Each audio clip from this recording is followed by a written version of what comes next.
Very, very warm welcome. Thank you for having accepted our invitation. Here we are, 24th of January, exactly 11 months into this war. I think, Deputy Prime Minister, it's safe to say that sort of 11 months on, or rather 11 months ago, 12 months ago, no one, probably, definitely, I would say, no one in this room would have, many obviously debated the possibility of Russia's invasion in Ukraine. Probably no one would have imagined that it would have taken place in the way that it did, that it would have carried on for so long. And perhaps most importantly, very few would have imagined that Ukraine, the Ukrainian people, the Ukrainian armed forces would have demonstrated the strength and the resilience that they have. So I think, the very, very first thing that I wanted to say, Deputy Prime Minister, that I think that, here we are in Rome with, I think, a lot of respect, a lot of humility, really towards what has been happening over the last 11 months. But really looking ahead, I think it would be important for us to get into and sort of hear your views on two sets of questions. There's the question about the here and now, which is really a question that is military in nature, that revolves, I would say, around the question of how to ensure Russia's defeat. And here we get obviously into the debates that we've been mired in over the last months, especially in the last weeks and days, over exactly what it is that Ukraine needs and what is it that it needs in terms of military support. We know that Ukraine has the will. We actually know that it has the ability. We need to ensure that it has the capability to ensure Russia's defeat. But then, and here we get also closer to your portfolio, there is the longer term question. And the longer term question is really about not only what needs to happen to ensure that Russia loses this war, but what needs to happen to ensure that Ukraine wins this war. And I think they're two slightly different questions. One is obviously a necessary condition for the other, but the other is not only military, it's political, it's economic, it has to do with security guarantees. And this is where and how we get into this question of Ukraine's integration into the European Union, in NATO, in Euro-Atlantic structures, and that being, those frameworks being the precondition for its democratic consolidation, for its economic reconstruction, and for its long-term stability. So again, very warm welcome to this event. We'd be delighted to hear your thoughts about this or any other issues that you may want to address. Deputy Prime Minister. Thank you, Natalie. Thank you for New Europe Center and Istituto Affari Internazionali for having this discussion today in Italy, in one of the very, very important capitals, which has already played a very historical role in turning over the whole debate about the future of Ukraine, and one of the key players who supported granting the candidate status for Ukraine, and have managed to mobilize the unity over understanding that European Union will stand with Ukraine as long as it is needed until Ukraine wins the war and also joins the European Union. So it's of particular importance that the discussion we're having today is hosted by Italy, by Italian think tanks and those leaders who have been very much engaged in the transformations I've been mentioning too.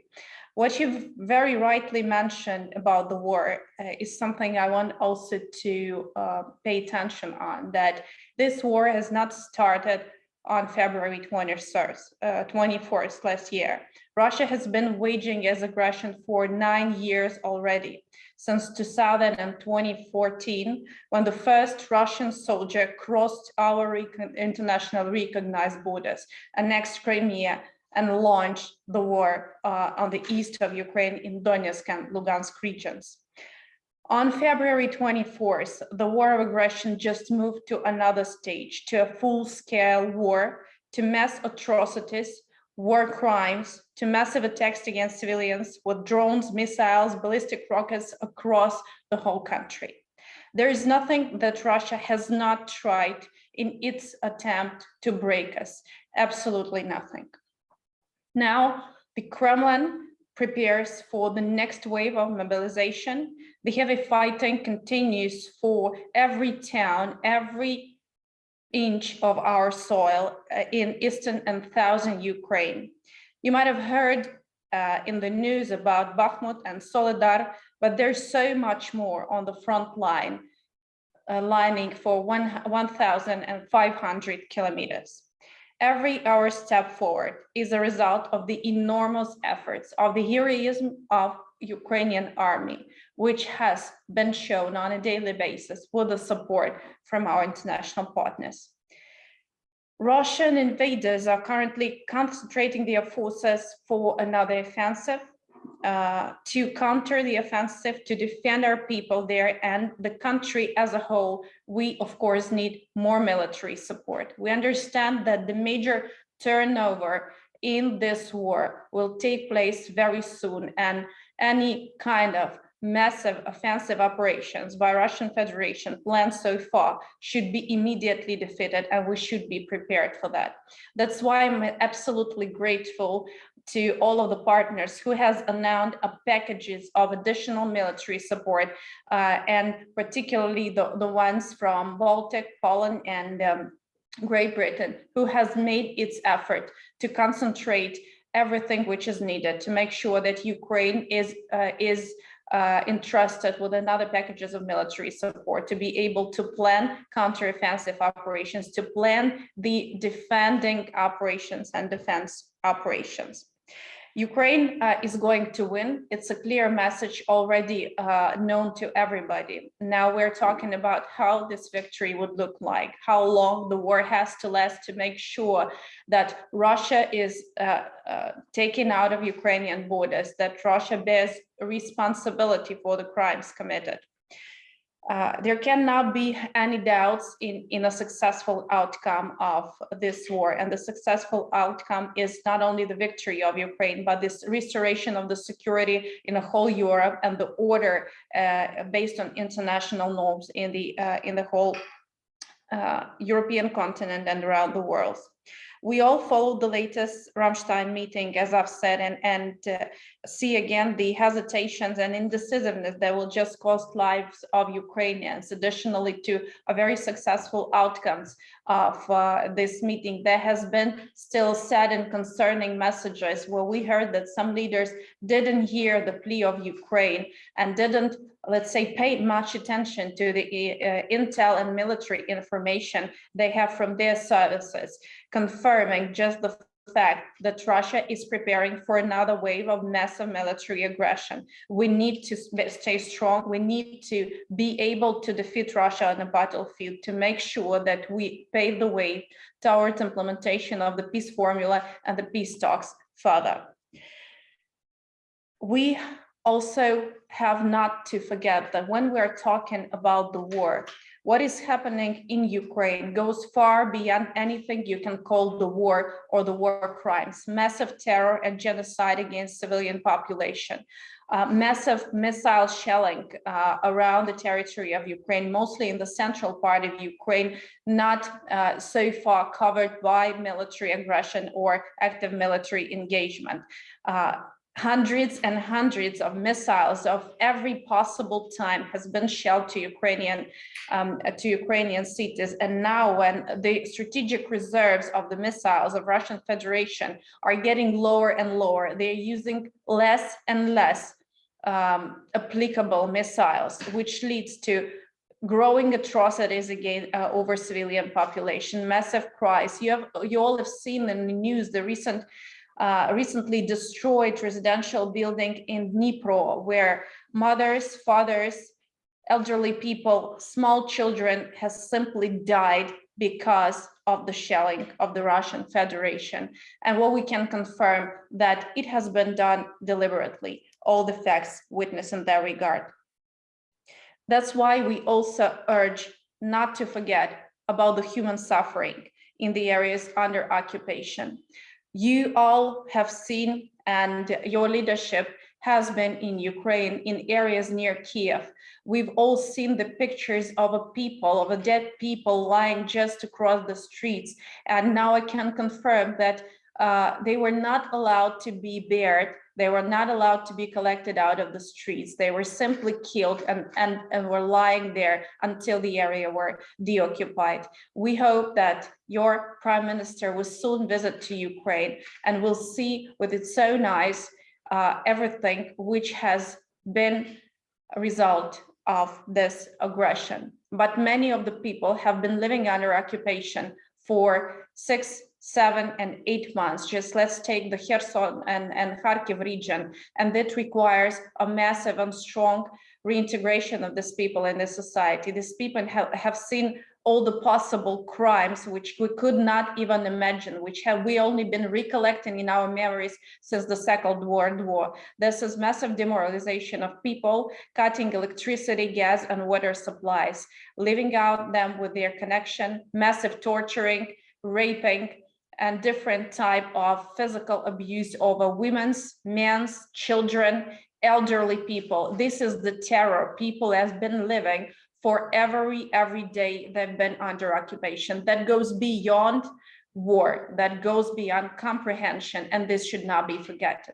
That's why when we are talking about ending up the war, accountability of the Russian Federation and the leadership of the Russian Federation and each and every officer who has been giving the orders to kill civilians, to rape women, to torture people, and has been given a green light to shoot civilians in the head with their hands tied behind their backs, should be punished and taken into account. That's why there's no room for squeezing any discourse about ending this war to only negotiations. President Zelensky has proposed the agenda called the peace formula, which has been presented over G20 summit in Indonesia. This is the background of the further discourse when European and democratic leaders could take control of the agenda and could finally be the ones who will make a decision when this war is over and how to make sure that no other war front is opened on the territory of Ukraine or elsewhere in the world. Now we see that Russian Federation is actively engaging not only with Belarus, but with Iran. And we see that the example Russia is showing to other countries having hunger appetites to the aggression, bearing nuclear weapons, could follow their examples. This is something that we cannot allow. That's why when I'm talking about the war in Ukraine, we all understand that it's not only for the values, it's not only for everything European countries enjoy on a daily basis. This is also the understanding that in 21st century, unfortunately, to preserve our values, to preserve our way of life, we not only have to fight, but also be ready to actively defend our choice. For Ukraine, it's very important, and you mentioned, Natalie, it's in yourself, that while we are fighting on a far front, while we are on our way to victory and ending this war, we are also moving very fast on a path of reform to make sure that when the moment comes and Ukraine will step up with its membership to European Union discussions, we should be ready. That's why we're moving forward with all the political agenda of the reforms, making sure that we're regaining the trust of the judicial and anti-corruption institutions and making sure that all the market rules are enforced when the war is over. Next week, we will have EU-Ukraine summit, and then on the 10th and 9th of February, there will be extraordinary European Council meeting on everything which should needed to be discussed on enlargement. Of course, Ukraine will be part of the discourse. We hope that the commitment of Ukrainian people, courage of Ukrainian soldiers would also lead to understanding that Ukraine knows how to move forward with a political and reforms agenda, that Ukraine is committed to become member of European Union, and the Ukraine and EU has a very long history of reforms and transformation. It's also very important to understand that even in times of war, in a time of a full-scale aggression, Ukraine remained one of the top 20 importers of the products to European Union. So it's very important that when the war is over and when we are talking about the post-war recovery of Ukraine, first and foremost, we bear in mind that this post-war recovery should be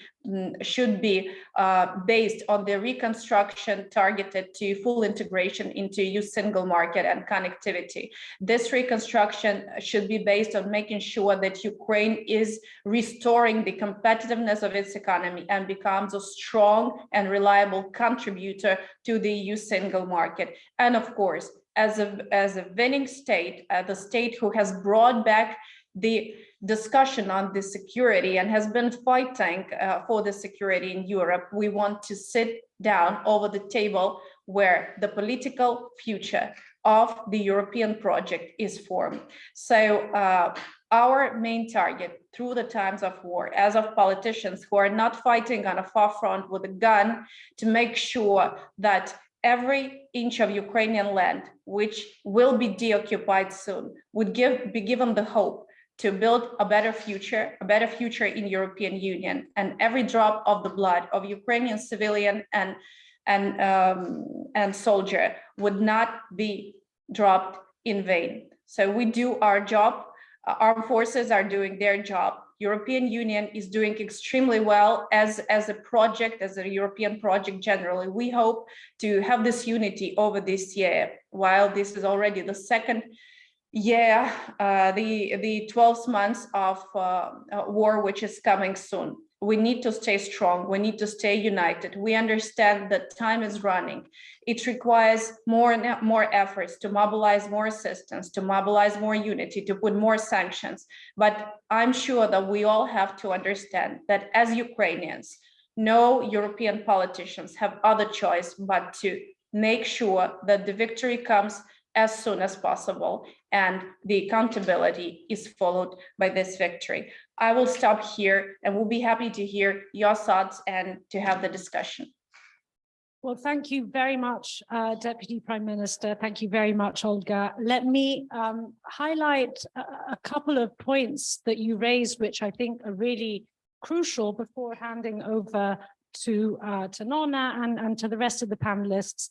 The first is really the way in which I think you highlight the fact that actually the short term and the long term are interconnected.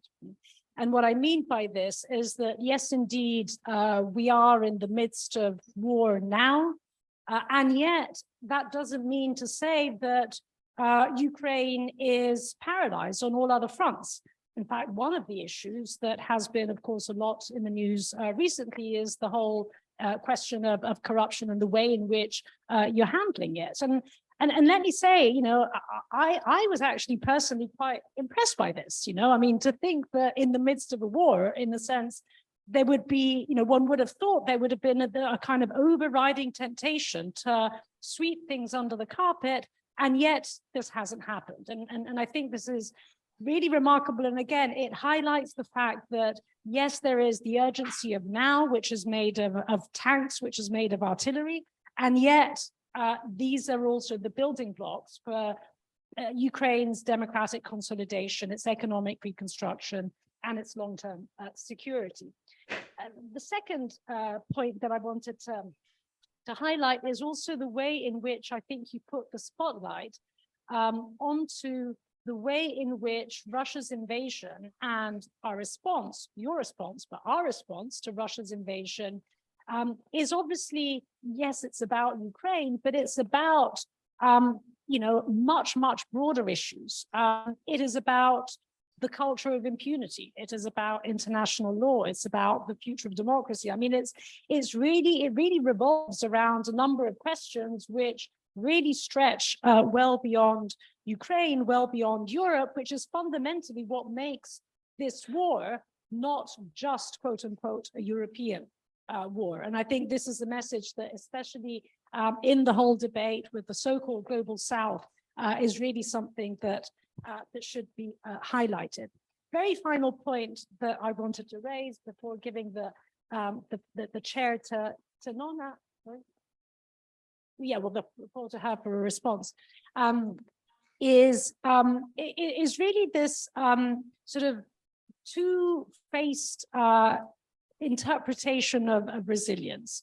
There is Vladimir Putin's interpretation of resilience, which is fundamentally one which says, the authoritarian state is strong because it has a higher threshold of pain endurance. It endures pain more. Liberal democracies, they're weak, they're fragile, they're spoiled. And this is really a sort of competition between, and of course, our understanding of resilience is precisely the opposite. It's precisely the self-corrective mechanisms of liberal democracies, which, yes, may bend, but precisely because of it, don't break, is something, again, which Ukraine's resilience is really bringing to the fore. So thank you very much, Deputy Prime Minister. Thank you very much, Olga, for all of this. Let me perhaps give the word back to you before we move on to the panel. Well, thank you so much.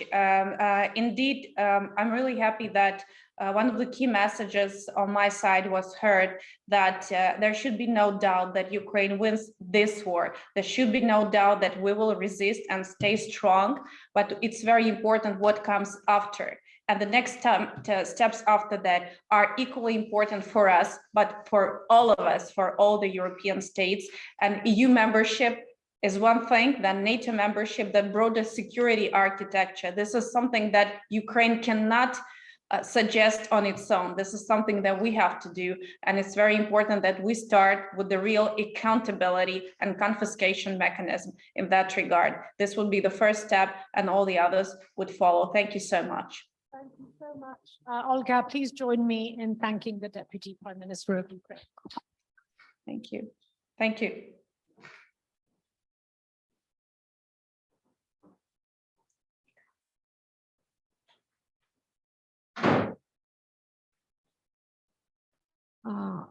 Good afternoon. My name is Nona Michelidze. I'm senior fellow here at the Institute. I'm happy to welcome our panelists of the conference. Let me briefly introduce them. Alyona Getmachuk, director of the New Europe Center. Maria Zolkina, head of regional security and conflict studies at the Democratic Initiative Foundation in Kiev, but she's also a research fellow at the LSE in London.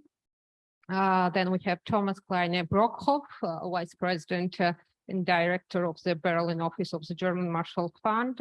Leo Litra, Senior Fellow at the New Europe Center, and Valeria Radchenko, Senior Fellow at the Anti-Corruption Action Center. Before to start the discussion, with your permission, I wanted briefly to remember our common friend, Evgeny Yanin, Deputy Interim Minister, who tragically died some days ago in a helicopter accident in Brovary. The news which shocked us also because we personally knew him at the EI, because some years ago he served as a diplomat here in the Ukrainian embassy. So we had the possibility to work together on joint conferences back then on the issues like association agreement with the EU, war in Donbass, Crimea annexation. So it was just to express my condolences to the family and to his friends. Now, as Natalie said, we will mark a year of Russian full-scale invasion of Ukraine, a war which already claimed thousands of deaths among civilians and military, and millions of refugees and internally displaced people. And I wanted to start this discussion about the talk of the Ukrainian people and Ukrainian public opinion. What do people think about the war, about the peace, about the victory? What do people think about negotiation or peace talks?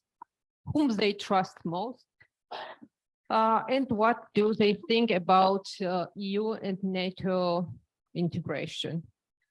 And the second question to Alyona, it would be also about other dimension of this war, which is that this war somehow pushed a new wave of a nation building process in Ukraine. So what kind of Ukrainian citizens do we have now, or what does it mean to be Ukrainian today? Thank you, Nona. It's really good to come back to Rome, to YAI. And thank you very much for you, Natalie, and for you, Nona, to put in this event together, to having us here, to provide us this very warm welcoming, even under such tragic conditions which we are having now in Ukraine. So actually, our roundtable today, you know, is somehow coincided with the very decisive moment which we are approaching in this war. And the outcome of the war will be defined by the decisions which are taken now, which will be taken like in the next couple of weeks and in the next months. I would like to underline here in Rome that no one country in the world is so interested in peace than Ukraine is, because we are losing people, we are losing them on daily basis. So, and the most precious asset of Ukraine is our people, Ukrainians. So we are very much interested in peace, but when we are talking about peace, we are talking about sustainable peace, and we're interested in sustainable peace. We are not interested in just another fragile ceasefire as we used to have since 2015. And as you know, and as you can see it, which led even to more barbaric, more aggressive war against Ukraine, the war which we call actually genocidal war, because it's not about NATO membership or Ukraine's aspiration to become a member of European Union or NATO. It's not about some other issues. It's about destroying Ukraine as a state, a sovereign state. It's about destroying Ukraine as a nation. So that's why for us it's really important to find a solution which would lead to this sustainable peace, not to another fragile ceasefire. And the only outcome of the war which would lead to this sustainable peace, from our perspective, is Ukraine's victory. So only Ukraine's victory in the war could secure this sustainable peace. The victory of Russia, if somebody thinks that could be a solution, peace solution, we don't think that it could lead to the sustainable peace. Quite vice versa, it would lead to maybe, I here totally agree with Finnish Prime Minister Sanna Marin, who recently said that it could lead to decades of endless war in Europe if Russia wins this war. So I think it's very important to keep in mind. And of course, the best way to restore peace is to give Ukraine weapons needed to defend itself. And at this crucial point of the war, also to provide Ukraine's weapons needed to start really successful counterattacks. Of course, we are thankful, being in Rome, in Italy, we are thankful for Italian military assistance. We would be grateful for more military assistance. I have to admit that. So we would be, it would be very important for us to have 70 air defense system, which is top priority now with strikes on our critical infrastructure, as well as medium-range missile, ammunition, armed vehicles. So everything is very important, is very crucial for our victory. And I would like also to underline that we need weapons not only to liberate Ukrainian land, which is true, but we also need weapons to liberate our people on those lands from tortures, from persecutions, which they are facing now. So mass graves, executed civilians, this is the reality we are facing on deoccupied territories. So when we are asking for weapons, and it might sound paradoxically, but weapons actually plays also important humanitarian role in this war, because when we are asking for weapons, we are asking, for the tool to liberate our people from those tortures and killings. So we have no doubt, as our Deputy Prime Minister said, and here, even so we are like independence and thankful, but here we are on the same page as actually 97% of Ukrainians, coming back to your question, Nona, they are 97% of Ukrainians, they are convinced that Ukraine will win this war. So they believe in this victory, 97% of Ukrainian people. And Ukraine proved many times on the battlefield that it's able to win the war. Maybe not capable, as Natalie mentioned, but yes, but able. And the most important that we proved it even with very, very limited number of weapons, even without any of NATO standard tank, without like long range missiles, without a fighter jet, without many things we've requested. So even without all of those weapons, we prove that we are able to push back Russians, to restore our territories, to liberate our people, and to win militarily, not only like in some other way. So you can imagine what we can do when we receive weapons we requested. The question is, of course, at what price and when Ukraine will win this war. And here, of course, we need more support from international community, from G7 countries, from NATO, from the EU. And we now have a high record support of Ukraine's membership in the EU, around 90%. So it's a sort of national idea in all regions. We have a high record report of Ukraine's membership in NATO, around 83%. And Ukrainians are quite reluctant to compromise because they don't believe,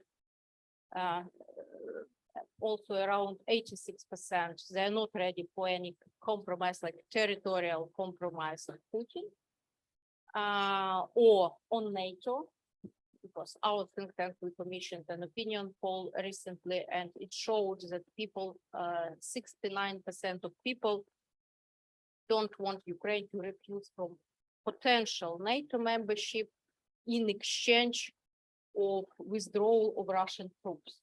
Because people understand that it's not about NATO, it's about its existential war. It's about Ukraine's survival as a state. And if it would be enough for Putin to like to give him a present as our refusal from NATO membership, so he would probably accept Ukraine's diplomatic offer, which Ukraine made back in March last year. If you remember, Ukraine offered Russia a couple of, so there was a diplomatic offer, and we offered, among other things, a refusal from potential NATO membership. But what was the response of Putin? The response was Bucha, Izium, Mariupol, other cities, new atrocities, new war crimes. So that was the response actually.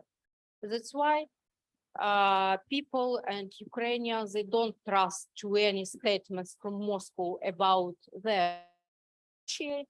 They simply don't trust because there are no evidence that Putin, Kremlin, and current Russian leadership is serious about any negotiations. We don't see any evidence that they're serious about that, but instead we see a lot of evidence that they're going to continue the war. They're going to continue the war, and we should be ready to deal with it. Thank you, Leona. Maria, let's discuss the course of war in military and security terms. There are talks about a big Russian offensive, and also the Deputy Prime Minister mentioned it, but there are talks also about the Ukraine's counter-offensive in order to liberate all the territories. So what is the situation, current situation at the front line? How much military strategic importance could we give to what is happening in Bakhmut today? And what would the next phase look like? And especially whether this upcoming spring and summer could be a decisive moment in order to deoccupy the territories.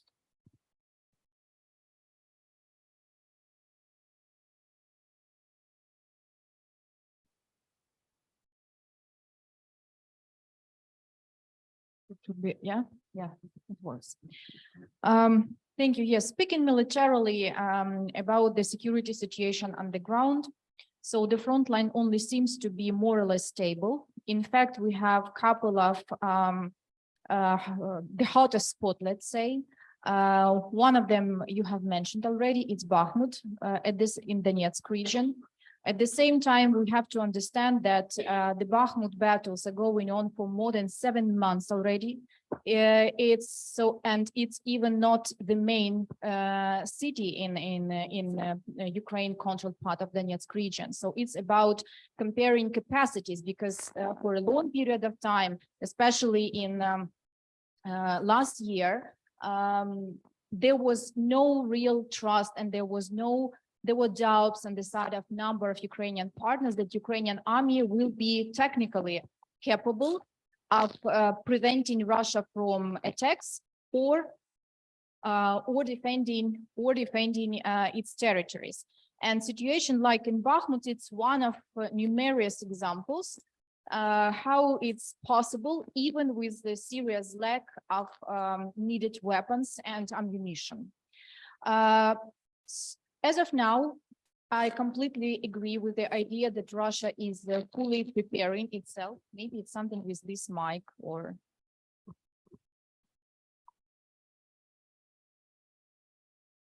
Thank you.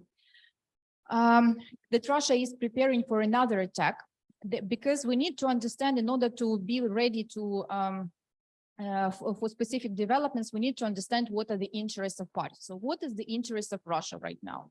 First of all, the short-term interest is to complete, at least as they say, the Donbas case, because this is completely embarrassing for Russian regular army and for Russian mercenaries not being able to fulfill the task with attacking and getting under the control the entire Donbas.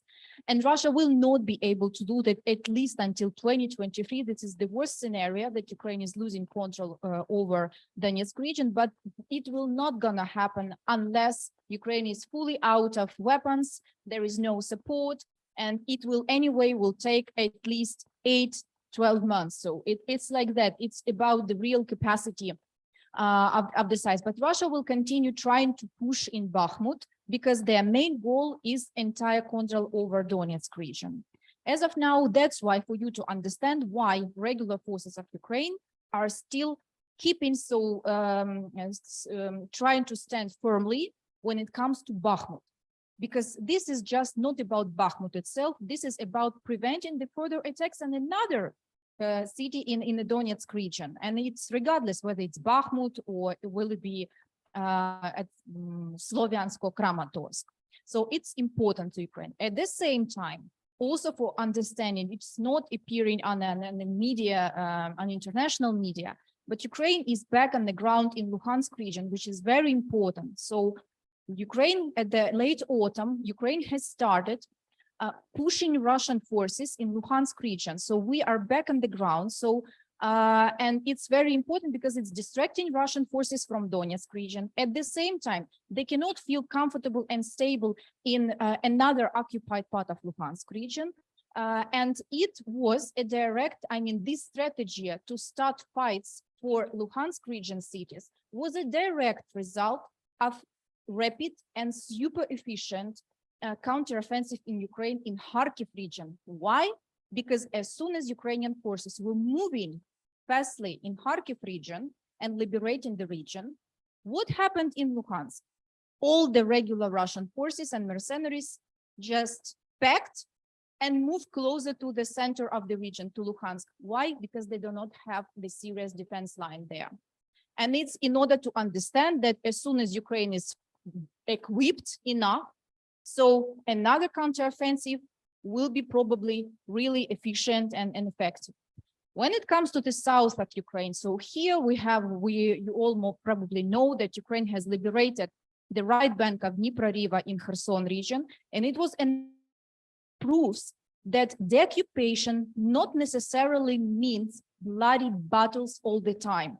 It means the effective usage of sophisticated weapons like it happened on the right bank of Kherson River mainly, by hitting Russian logistics centers, preventing Russia from logistic support of its frontline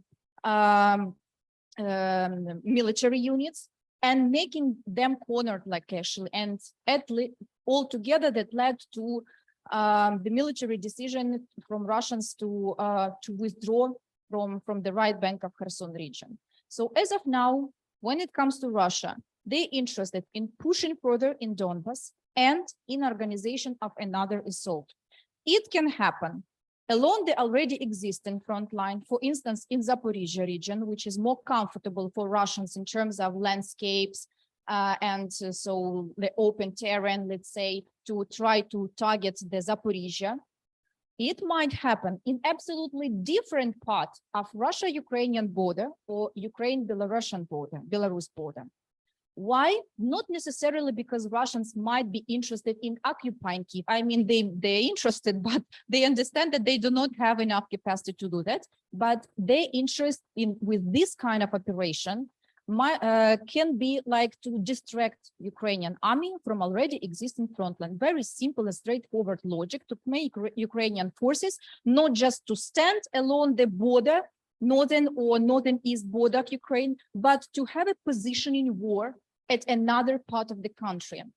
So let's keep in mind that these are the interests to make Ukrainian forces disseminate more around the country, to push in Donbas and to organize larger assault. And why Russia will be interested in doing that assault? Because all the, let's say, political maneuvers and terroristic attacks on civilian infrastructure and residential blocks all around Ukraine didn't work out. Ukrainian public didn't start demanding any kind of capitulation or peace talks at any price. Neither happened the serious pressure on the side of partners of Ukraine just to stop everything, to forget about counteroffensive, and so neither happened the decrease in military support. And having all those goals not fulfilled and not implemented, Russia is of course relying and will be relying on another assault as a military instrument to reach that goal. At the same time, the interest of Ukraine is really clear. And from this point of view, we have full consensus, even not a compromise, but a consensus between Ukrainian society, as Alena mentioned, but at the same time, Ukrainian society, political elites and military elites of Ukraine, in order to deoccupy Ukrainian territory. First of all, for rational, not only for symbolic restoration of territorial integrity of Ukraine, but mainly from humanitarian point of view. We have still people on occupied territories, and people are locked. Not forget that Russia has closed, in summer, they have closed everything besides of one checkpoint between occupied part of territory and not occupied. So it means that our people, if they want to leave this territory, they have to go to Crimea, then to Russian territory. No guarantees they will go through all these filtration procedures and they will be let out of Russia. So it's really disaster. So it's about our people, and it's also rationally about preventing Russia from another assaults, like in 3 months, in 6 months, in 1 year, because Russia needs some kind of a pause to prevent any and stop any support to Ukraine. And they count that in a longer term perspective, it will be stopped, that everyone will be more interested at peace at the cost of Ukrainian territory rather than in continuing long-term military support. And the best way to reach that kind of peace and to prevent the long-term conflict is to defeat Russia's army at the moment when it is rather weak in comparison to when they invaded Ukraine, because they have problems with armor, they have problems with projectiles, they have problems with missiles, they have problems with regular forces which were already defeated, and now they are replaced with freshly mobilized people and with mercenaries from Wagner. So this is the best moment to meet their needs for Ukraine for the occupation and to make Russia be more constructive, if even to think about any kind of negotiations. Without this, at least 1 or 2 significant defeat of Russia on continental part of Ukraine, there will be no chances that Russia will start thinking about negotiations. And negotiations, this is the last point, not the least, but the last point in this, my intervention, is that if we speak about any kind of peace talks or diplomatic settlement, we should create circumstances when it will be for Russia less costly to withdraw their forces from entire Ukrainian territory rather than keep them. And it will start some domestic processes. I mean, military defeats will definitely start some kind of domestic processes in Russia. And no one will be sure that being militarily defeated on the ground, Putin will be still in place. And maybe another part of Russian elite will be more willing to, let's say, to restart negotiations, including the occupation of Ukrainian territory. So not necessarily it should be done exclusively by bloody, let's say, operations.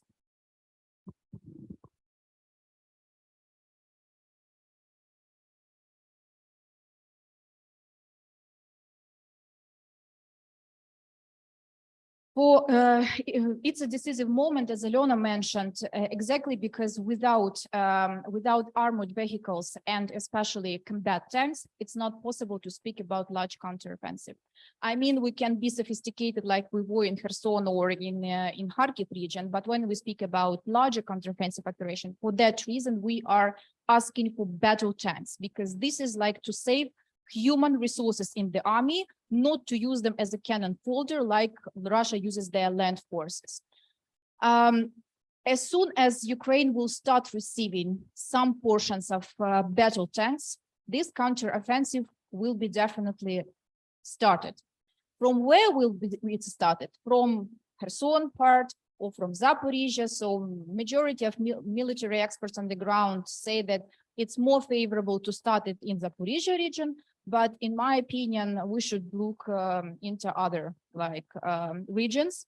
I'm originally from Donbas. I'm from Luhansk region, and I'm dealing with the conflict since 2014. And in my opinion, the regular defense forces of Ukraine will be a bit more creative than just going straight forward in Zaporizhia or in Kherson region, exactly to have something similar to Kharkiv counteroffensive operation. So this it depends on the number of projectiles for heavy artillery, partially will depend on long-range missiles, whether they will be sent to Ukraine or not, because with them, Ukraine will be able to create a safety zone, let's say, for at least 130 kilometers for Russian, it will be a logistic disaster for Russia if they will not be able to organize like military bases and storages in a zone like 130, 150 kilometers from the front line. It will help a lot for counteroffensive, and definitely counteroffensive, like the beginning of it, will depend on the number of battle tanks and the speed of battle tanks supplied to.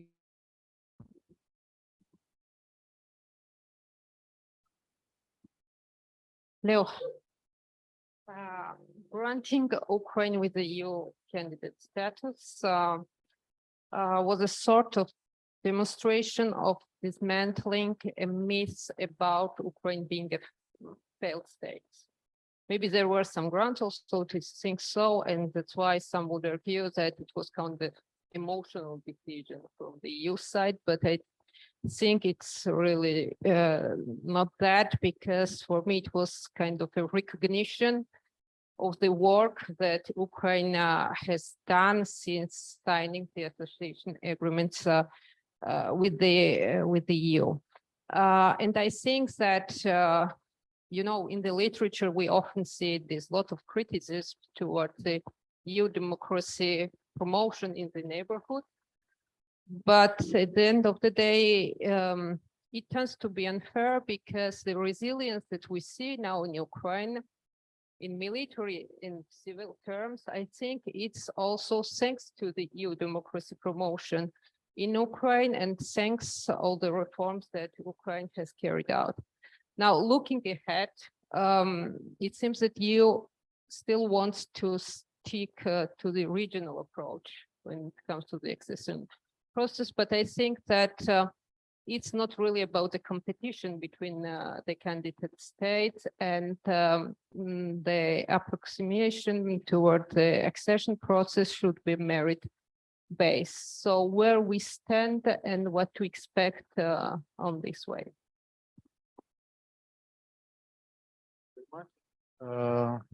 Does it work? Okay. Well, thank you very much for these questions. Thank you for having us here and for your interest in what happens in Ukraine. EU, I would say, is another, or EU accession process already is another important dimension of winning with Ukraine, or Ukraine winning, because for you know, for survival we need weapons, while for development we need EU, and I will explain in a couple of words why this happens. And indeed, as you mentioned, Nona, we had I think the EU was quite invisible in certain processes. However, the impact it had in state building, in building the capacity of the institutions, was very important. So that's why we have quite a resilient, I would say, public sector in Ukraine. I mean, a lot of people were expecting, for instance, that the banking sector would go bankrupt after the start of the war. However, precisely because of the EU, I don't like imposed word, but in this respect, I would maybe use this word, because of EU imposed regulations on banking sector. The banking sector was very resilient, in the aftermath of the war. So I think that I mean, for Ukraine, it's quite clear that there is no alternative other than the EU. I mean, and we are very attached to this. And I know that in some countries, maybe in Italy as well, this could sound differently because of the intra-EU discussions. I mean, not everyone is happy, but for Ukraine, this is very important. And what Ukraine is trying to do now is that we are hoping that we can have a decision about the start of the accession talks by the end of the year. Of course, that would be very much depending on the implementation of the 7 conditions that we received together with the candidate status. So these recommendations or conditions cover very important part of the let's say, reforms connected to the rule of law, media, minorities, and so on. So this is very important, but it also, I would say, the implementation of these recommendations depend also on how clearly these are formulated by the EU. And I'll give you an example.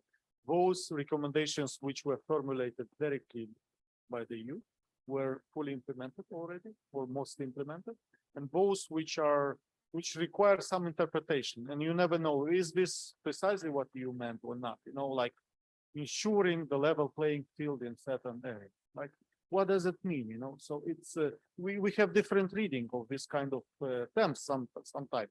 So we need to. It takes time to make sure that we are on the same page in this respect.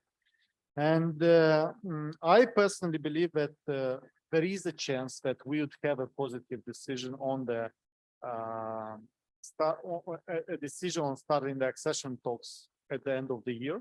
However, this depends very much on the implementing of these 7 recommendations. And here, together with the government, we are on the same page on certain issue. On other issue, we disagree. However, I don't think that would be a big impediment in implementing this. I mean, we have different vision in when it comes to reform of the constitutional court.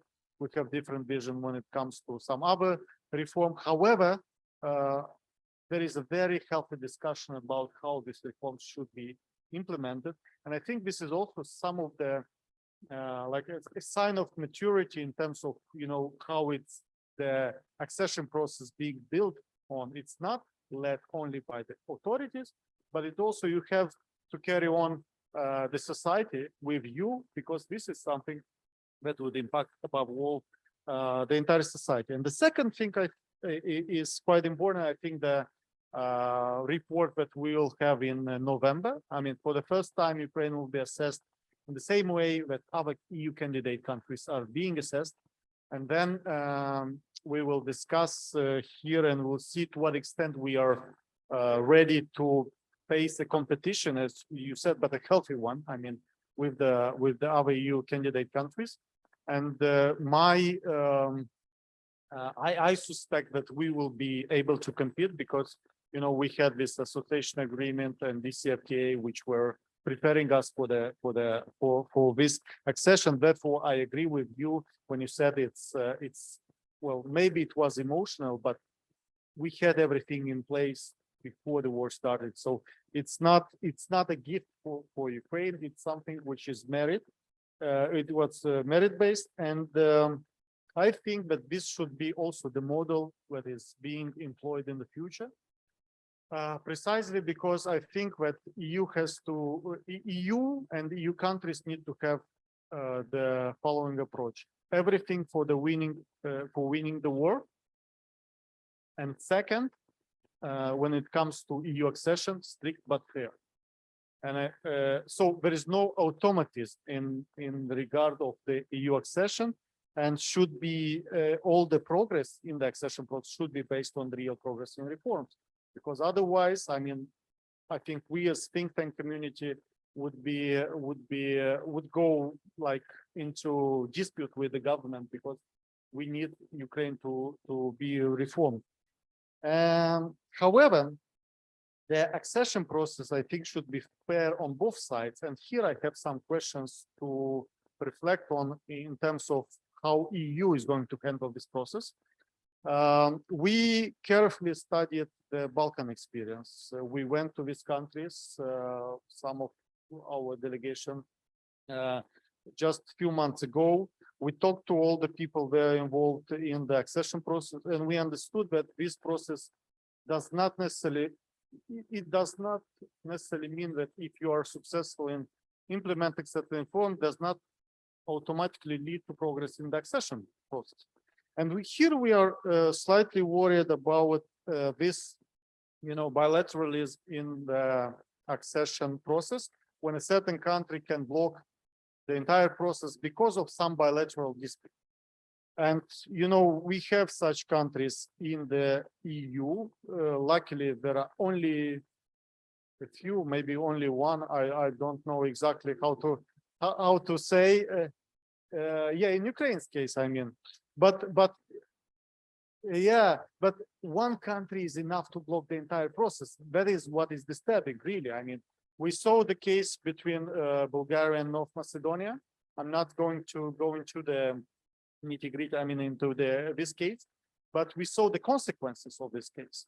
And for Ukraine, it's very important that we have a very smooth process if it's merit-based. Again, I mean, I have to underline all the time this because we don't want to repeat the Balkan experience.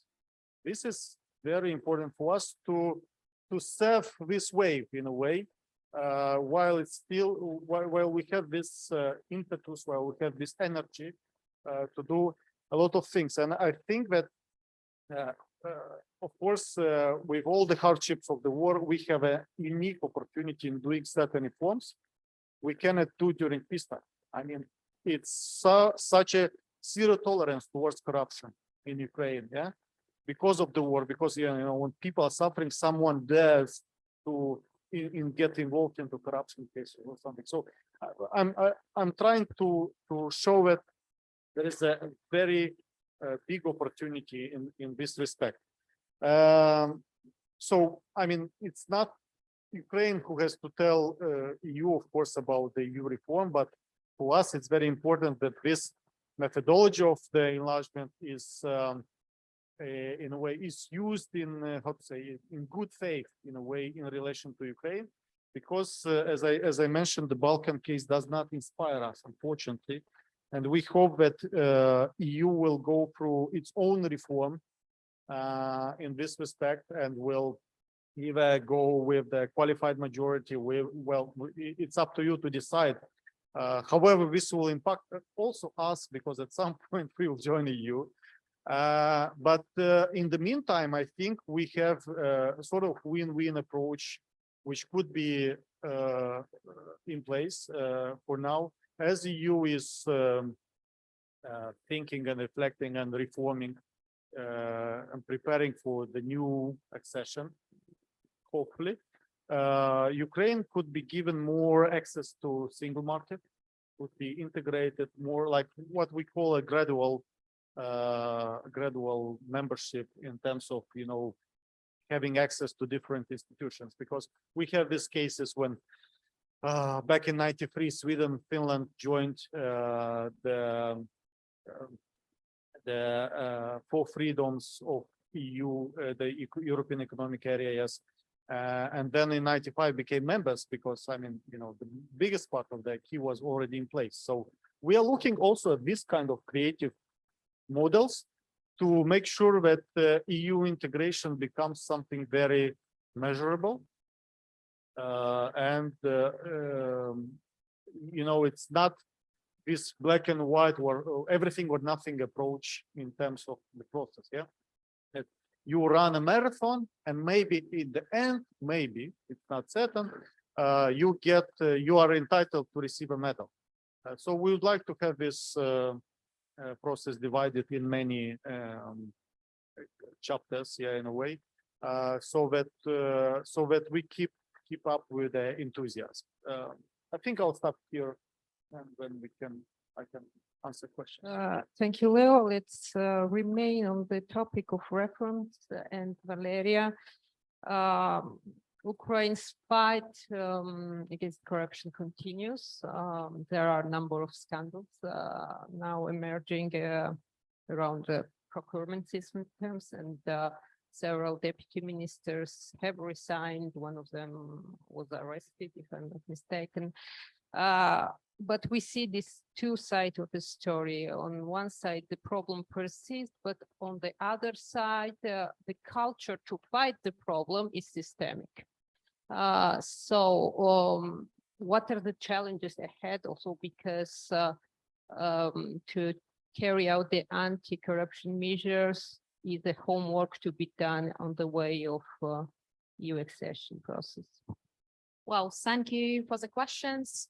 I will start from like a beginning and saying that, well, the corruption issue has always been a tool for Russian propaganda since like 2014, since the Revolution of Dignity. One of the proofs for it, well, in his speech on February 21, 2022, the guy that is well known for you, named Vladimir Putin, mentioned all the anti-corruption authorities that we established since 2014, naming them as something not really, some systems that does not really works good.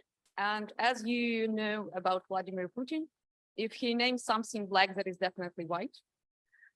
So basically, like in Ukraine, Leo has mentioned that like there are a lot of people who understand that it should be always a top priority to ensure that all the anti-corruption system works properly.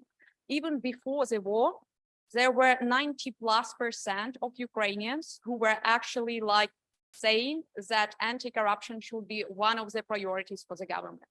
So we really want justice for everyone who's trying to steal any kind of money from the budget.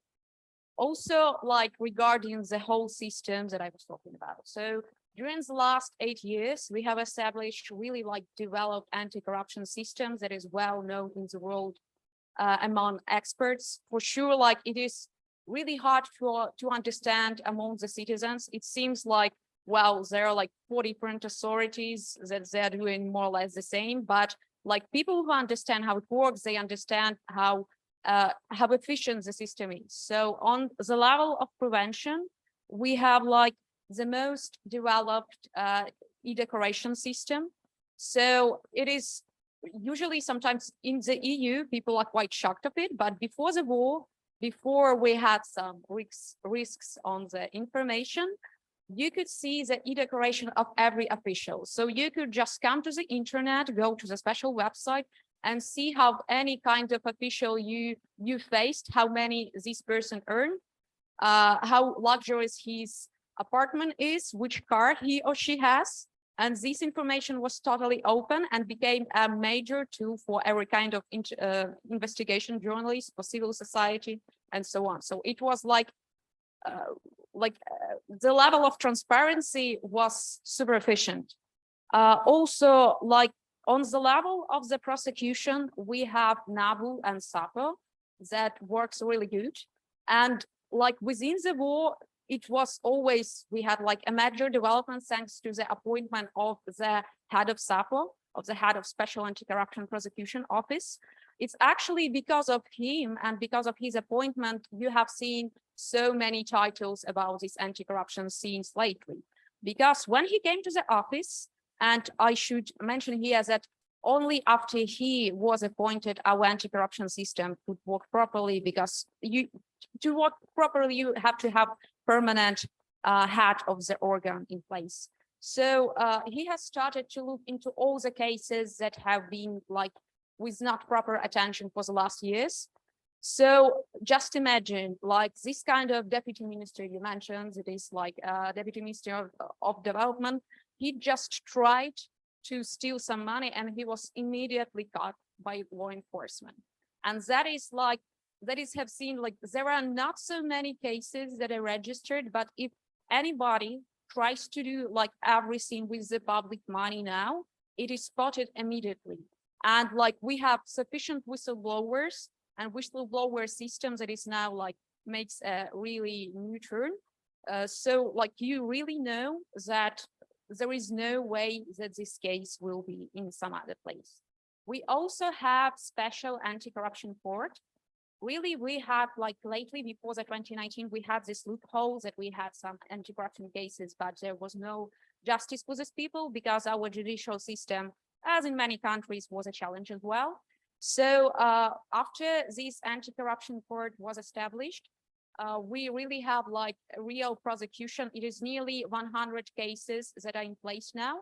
And most of these people, they received justice and they actually like were in jail. Some of them like former MP Mikitas, who was really for many years known for his corruption cases in development, was in jail during the New Year season, during the Christmas season. So you see, now he has some justice as well. And our anti-corruption court is actually undertook during the war a new challenge that I guess Italy should also learn from. So now they have under them the cases of the confiscation of assets of Russians. So these are mostly Russian oligarchs. The first case was about a Russian oligarch named Volodymyr Yevtushenko. This is basically Vladimir Putin's wallet. So Ukraine's anti-corruption court confiscated his assets. There are like couple of plans and so on. And now they work for Ukraine's economy already.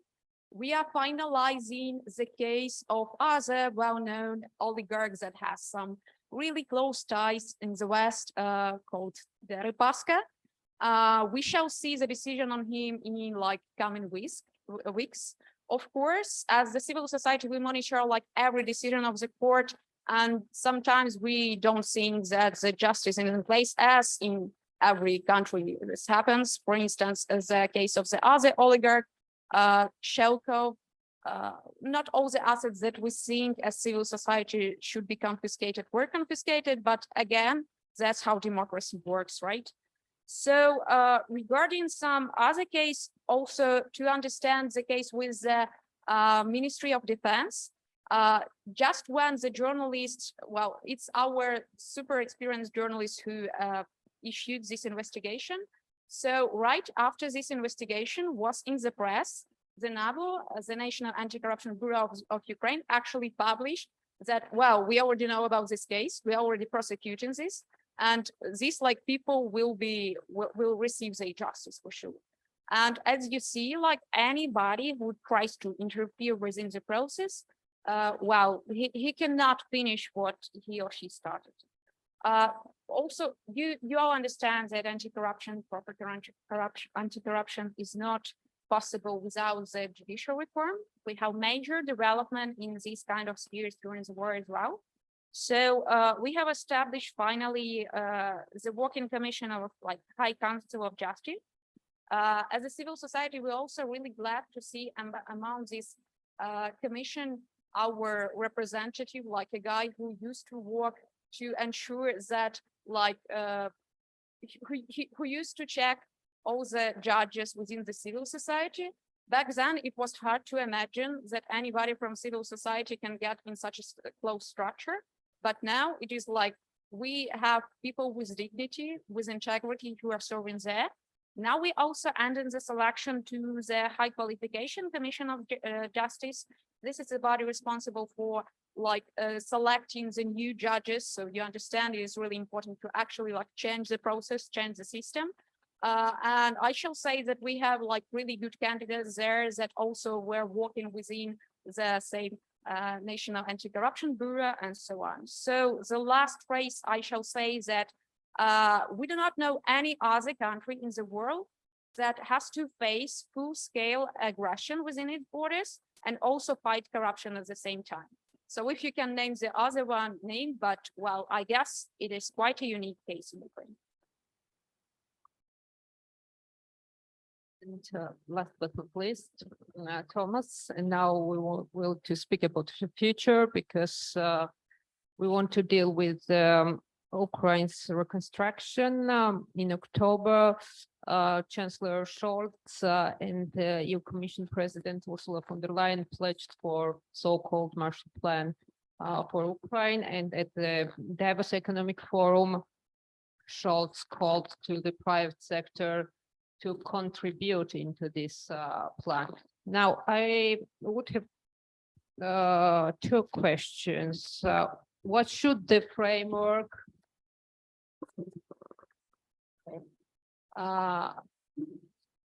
what should the framework of such a plan in terms of governance, institutional framing, burden sharing look like? And second, once we understand the estimated reconstruction costs, beyond relying on private sector, where can we find the money, and whether there is a possibility to use frozen Russian assets, bearing in mind all the legal or political hurdles around this issue, because again, Ursula von der Leyen pledged that the EU wants to set a platform how to confiscate this money and to transfer to Ukraine, and there were some similar statements from the US side as well.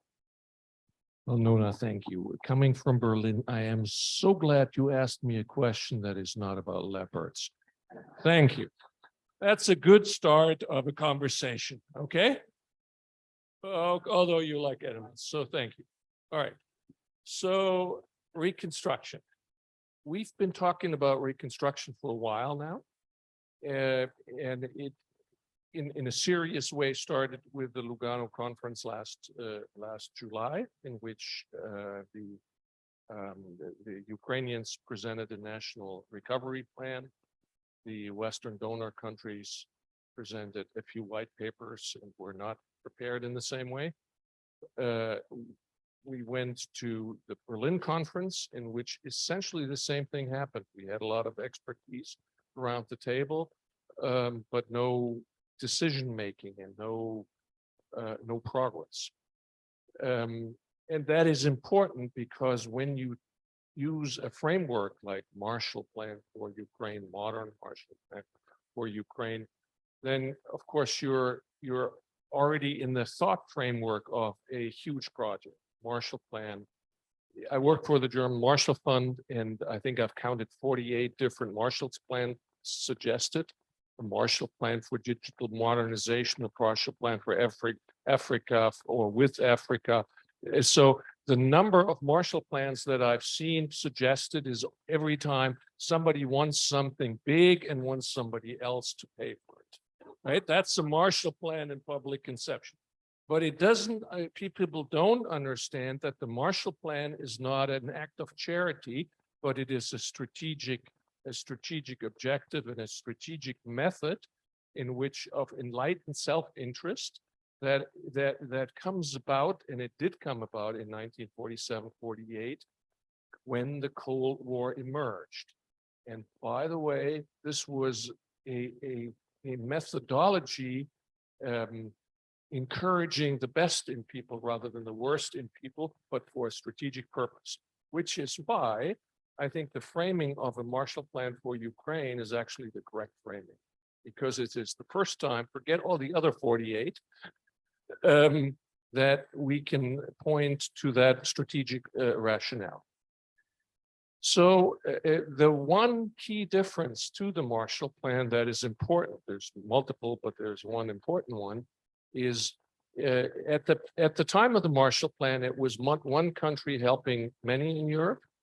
This time it's the other way around. It's many countries helping one.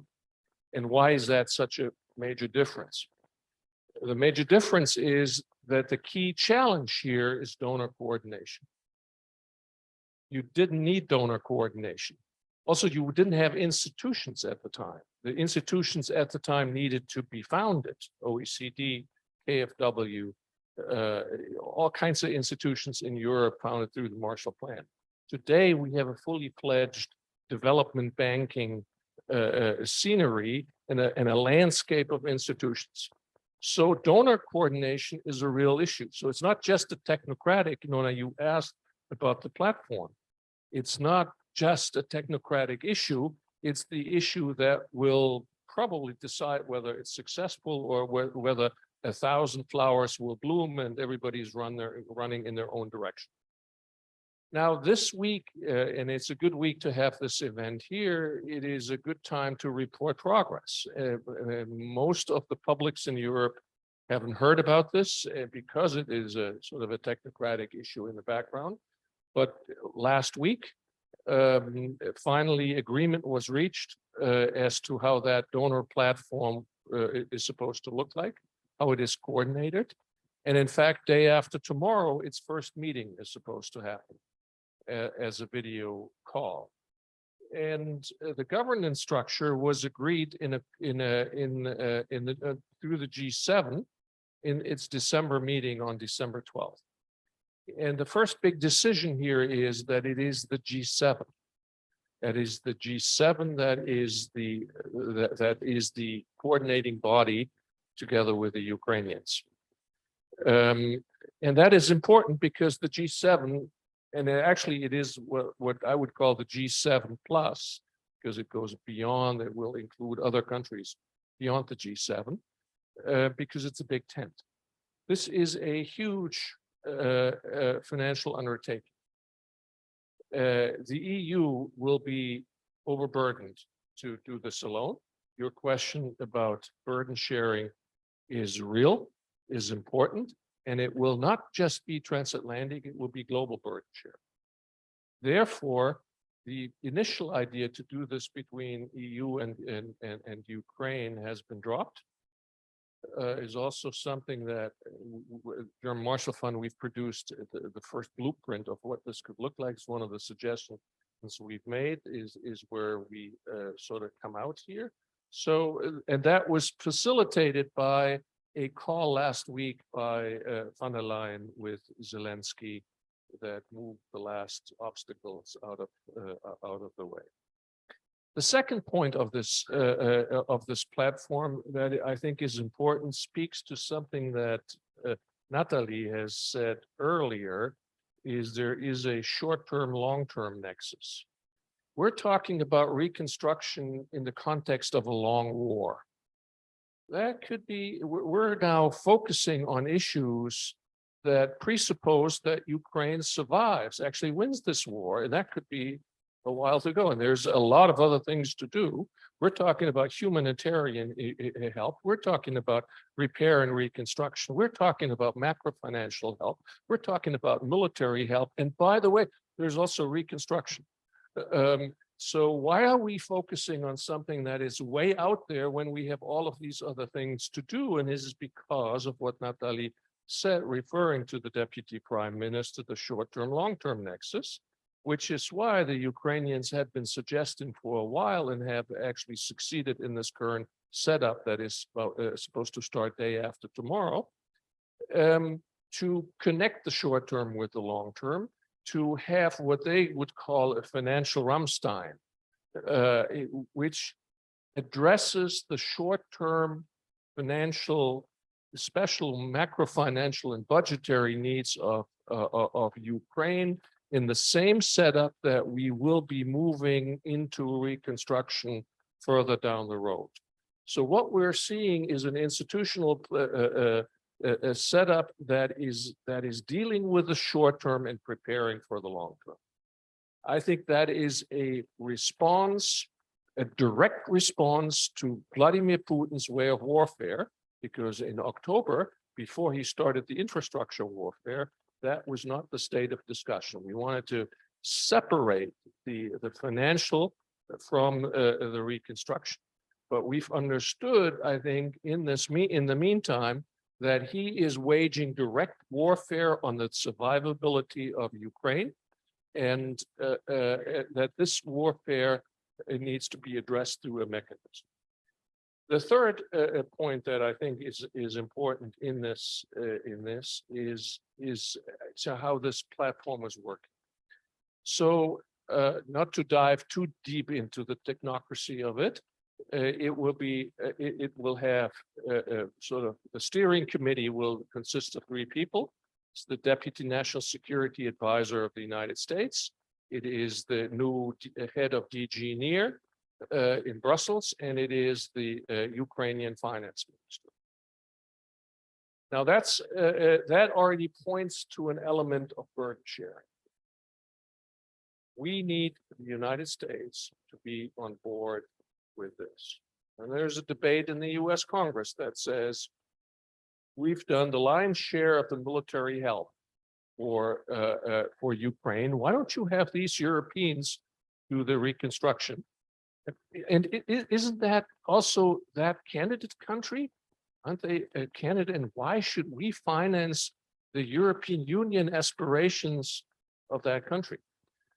So there's this debate on Capitol Hill, to which, as a European, I would say 2 things to the Americans, and we've also tried to do that.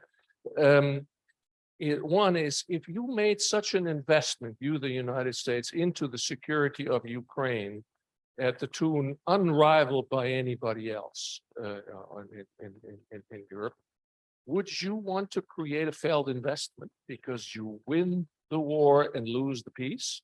You don't want to have a stake? Are you really telling me that you don't want to have, you, the United States, you do not want to have a stake in the economic future of Ukraine? I would suggest to you that it's not in your interest. And the second element is sort of from transatlantic experience. When we've done transatlantic projects, then you know, the division of labor that says you Europeans do this, we Americans do this other piece, is usually a recipe for disaster. Because on day one, the finger pointing will start. Oh, you've done this wrong, you United States, or you Europeans can't even deal with. Yeah. So yes, we have to accept that we have different strengths on the two continents and that we have different priorities, that we also have an asymmetry in what we invest into in terms of our capabilities, but that we stick together in this. And I think that is the next important element of this platform. And the idea that last week it was decided to have Mike Pyle as the Deputy National Security Advisor together with the Finance Minister of Ukraine and the DG Nearhead is an indication that that will be working. So beyond the technocracy, I think that's the fundamental issue that's behind this. This is a signal of a transatlantic burden sharing in this. The Americans want to have a stake in this, and that I think is an important element. So these guys are now starting to work on Thursday. They will start working groups. There's already a couple of working groups on the European side, energy, finances. The US has already built 5 working groups: security, energy, economy, democracy, governance. And I think that will be part of their work plan. Now, what should they be doing? This refers to your second question, the financing and the Russian assets. I think the first order of business for this platform is to focus on the plus. This is G7. Now they need to focus on the plus. Who else do they bring in? How to make this more inclusive? Japan is a G7 country. By the way, the G7 chair shall not play an important role in this because the G7 is a club and has a rotating presidency. So the idea is that the steering committee does the job, and at the political level of this is the annual World Bank spring and fall IMF fall meetings, at which point the top leaders of the G7 countries will meet and have their political leadership involved here. So G7 plus, that's the first order of business, including the finance. The second thing is the supply. We've now set the demand side. How do you, who do we have on board? But now we need the supply side of this. Is what type of finances can this group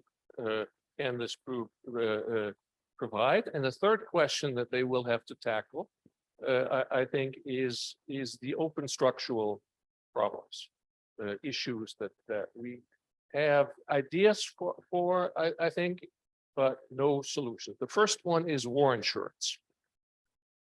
You cannot reconstruct a country of the size of Ukraine after a destructive war like this with government funding alone. Forget it. This will need the private sector. The private sector says, we do not invest in countries where bombs fall. This presents a dilemma. Only government, only sovereigns can help address this. And war insurance means that sovereigns take part of the risk that private actors would otherwise not take. We have 2 little projects through the World Bank and its insurance arm, MIGA, that are now being tested.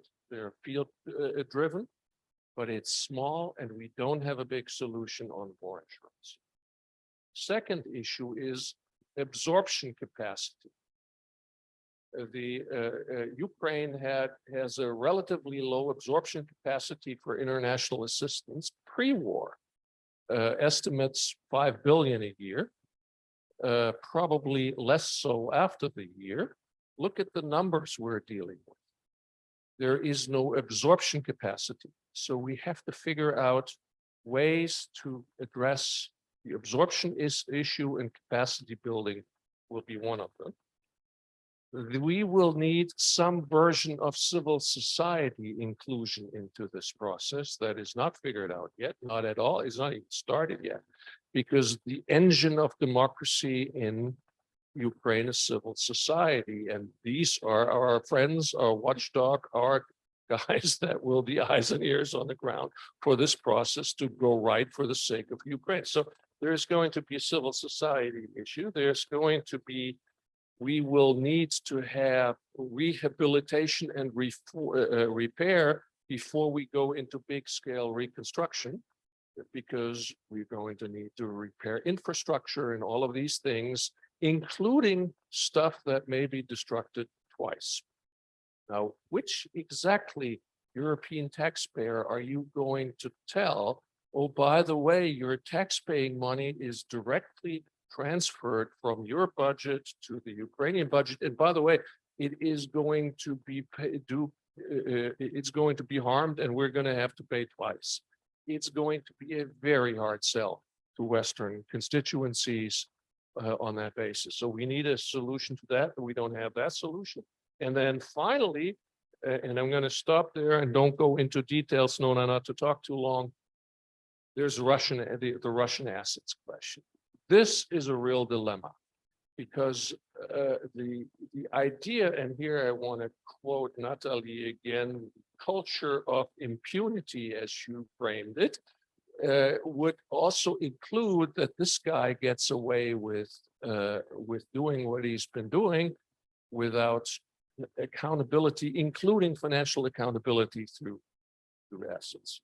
Now, if you do that, you have a set of not just legal, not just legal problems, you also have a set of global order problems. The legal problems are in terms of the smaller piece of this is the oligarch money. That's private property. Private property protections, you're going to need to change a lot of laws in a lot of countries. Some countries will need constitutional change. The Canadians have started this. This is going to be, there's a very tenuous connection between the goals of this war and the income of these oligarchs. How are you going to make that connection? We're going to be in and the Canadians expect a long legal battle on this with very little immediate usable money for reconstruction, even if they succeed. So this is the private. The big part is the state money, is the central bank assets. We suspect 300 billion. Okay, state immunity, you may have heard this, that is the main impediment on the legal side, that states have the immunity to use these assets, and there's a very big legal difference between the freezing and the seizing. And then on top of that, and so one has to think through this, and on top of that, I think it's even the bigger problem is the global order problem. The New York Federal Reserve alone has $1 trillion in Chinese reserves in the New York Fed. What do you think will happen on the first day that any Western country will seize Ukrainian, Russian central bank assets? So in other words, this is not just a question, or it's maybe not even primarily a question of Ukraine. It's a question of the United States and the primacy of the dollar-based global financial system. And I am not yet convinced, even though there is legal proposals in the US Senate actually passed with the 40-some billion in one of the two houses in, I think, November, that in the final end of it, the President of the United States will sign such a bill. The Treasury of the United States will have a word to say about that. And if we listen carefully to Janet Yellen, she has already said a couple of words about this. So I think we are, and actually we are actually trying to form groups of experts to figure out how to deal with that dilemma. And there's a couple of ideas we had too long to talk about, but just put on your radar screen that this ain't an easy question.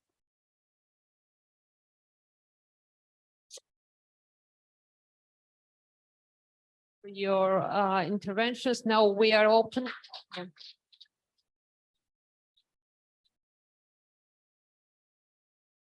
Now we are open for your questions, comments. Please introduce yourself before making it.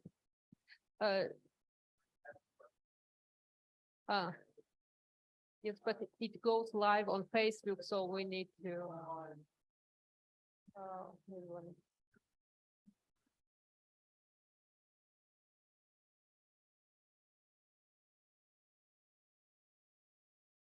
Thank you. My name is Thomas Koenigs, and I work at the Netherlands Embassy here in Rome. And I would like to ask a question about the Italian context. And I hope one of the speakers can answer my question. And if you can't, so be it. The Meloni government has consistently confirmed their rhetoric support towards Ukraine. And it seems like Italy will soon be delivering anti-air systems to Ukraine as well, so putting it into practice. Are there any areas where Italy can help Ukraine more and has failed to do so yet? I'm curious about to hear this potential that Italy can give to Ukraine. Thank you.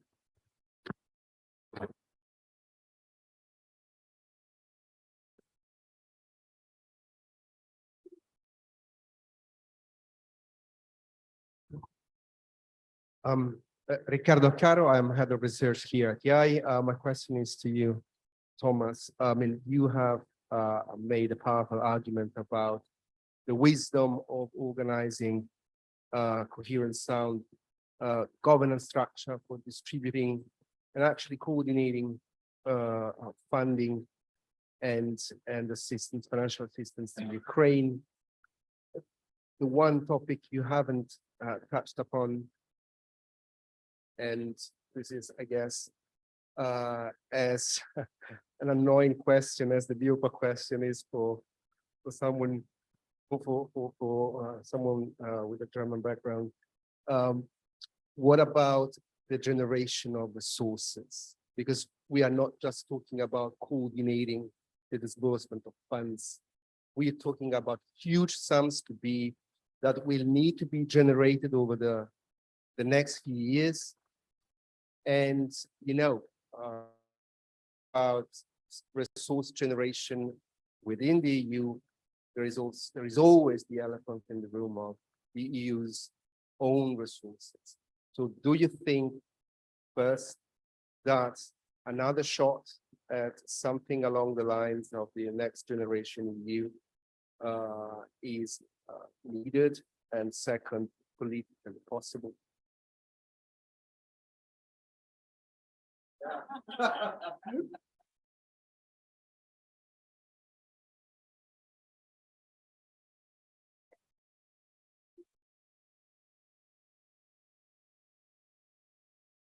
Hi, my name is Michelangelo Ferri. I'm a researcher in the defense and security programs here at TI. But I want to ask a defense question for once. I was curious to understand to what degree the recent labor reform that happened in Ukraine, so the reform of the working rights and like in general, I would say like the reforms or the initiatives that are being taken since the war began, you think will impact Ukraine's economy post-war, or whether it's too early to understand how the Ukrainian economy will turn out after the war is ended.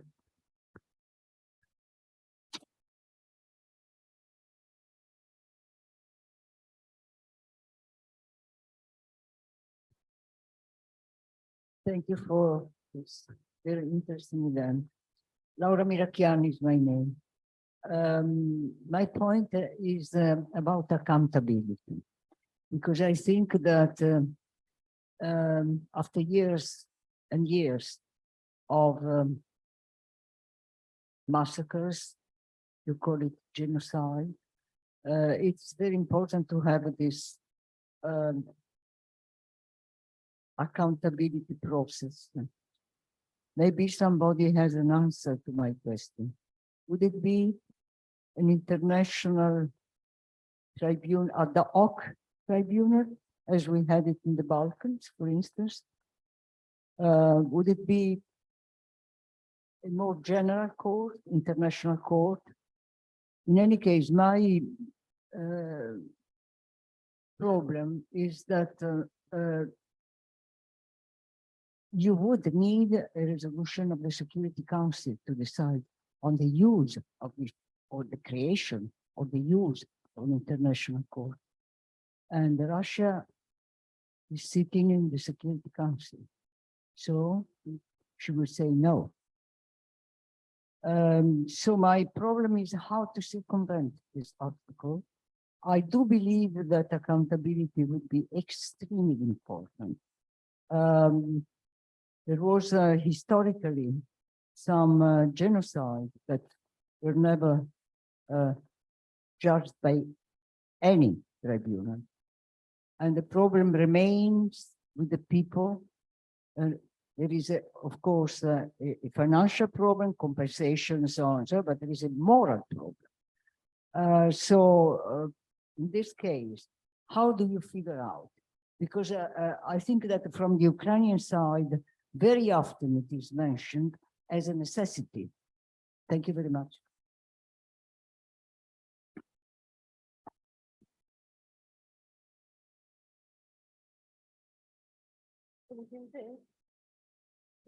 Maria, I had a question, military time. I think it is on, yeah, yeah. It had a military question, which is really about time. Now, let us assume, and then the question is, when is this going to happen, that Ukraine receives what it needs for its the liberation of its territory. What is, in your view, best and worst case time scenarios to achieve that?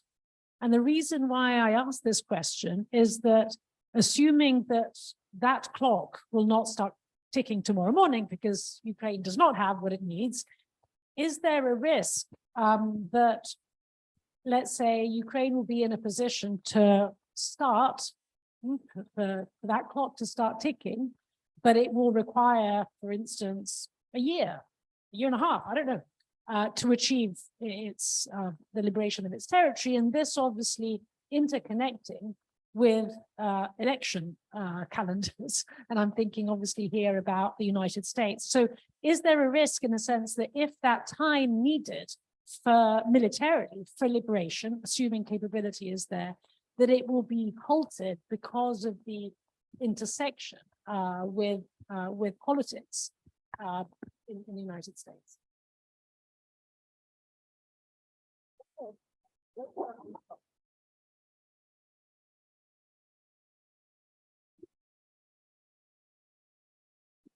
I love that question. I mean, two remarks. One is the numbers that are out there that the Ukrainian government assessed 750 billion. And there is the latest World Bank damage assessment report that is at 349 billion, and the Kiev School of Economics that has a much lower, in the hundreds, but growing given the infrastructure war. There will be a new World Bank assessment soon, actually in a few weeks, significantly towards that 600-700 billion number. Early in the process, I would have said, you know, if we're talking about 100, 150, 200 billion, then with the system of international financial institutions and with the financial resources that combined we can have over a certain number of years, this is actually doable. It sounds huge, but it is doable over years. Now, the longer this war lasts, and the more actually what is happening with the infrastructure war, Putin is also waging war on reconstruction, if you want to frame it that way, right? He's waging war on reconstruction. On the survivability and also on our capacity to actually support. So I think this problem is growing.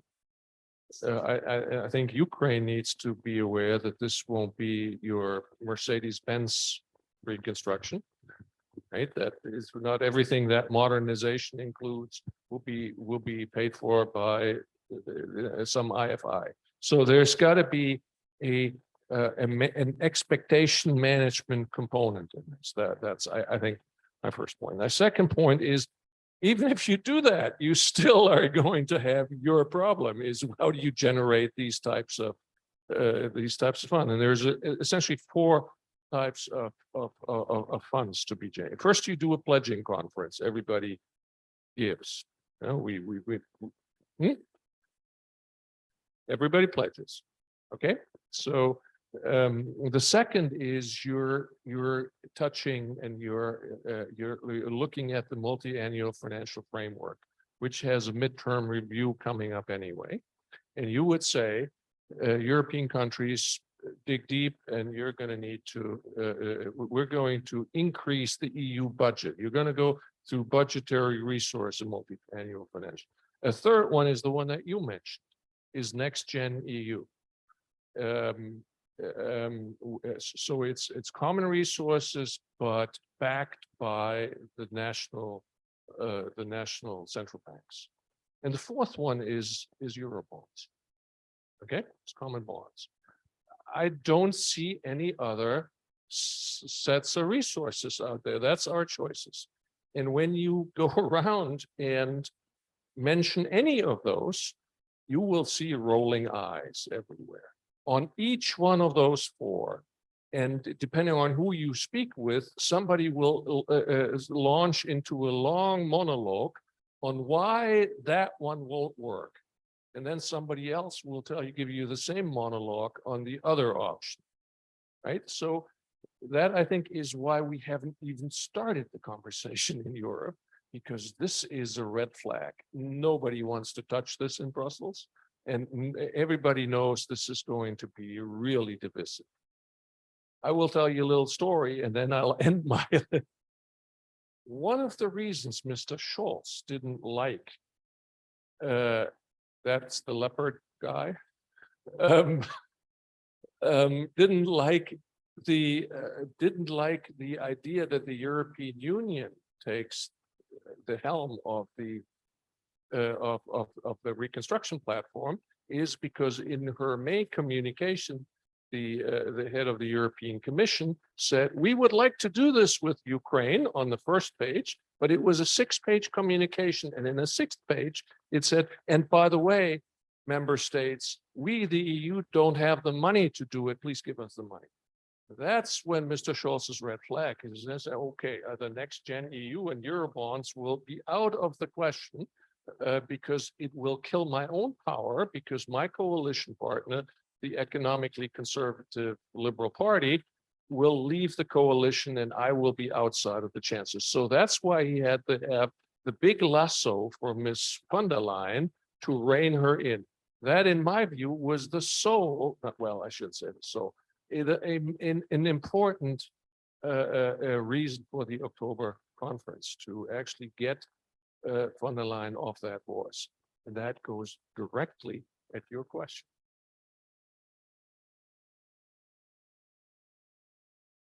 The National Tribunal. I would actually rather move that into our Ukrainian colleagues.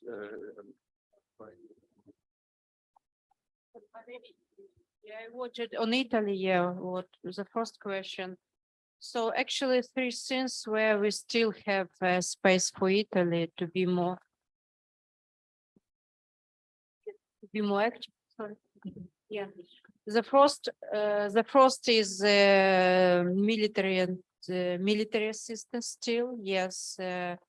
there was a good news about air defense system, but still we need more, and we think that Italy could contribute more in terms of not only of air defense system, which is very good, and but also some other things which I mentioned. And as far as I know, Italian government and Italian Defense Ministry has a list of what we need from Italy, a list provided by Ukrainian government. So as far as I understood, they're working on that.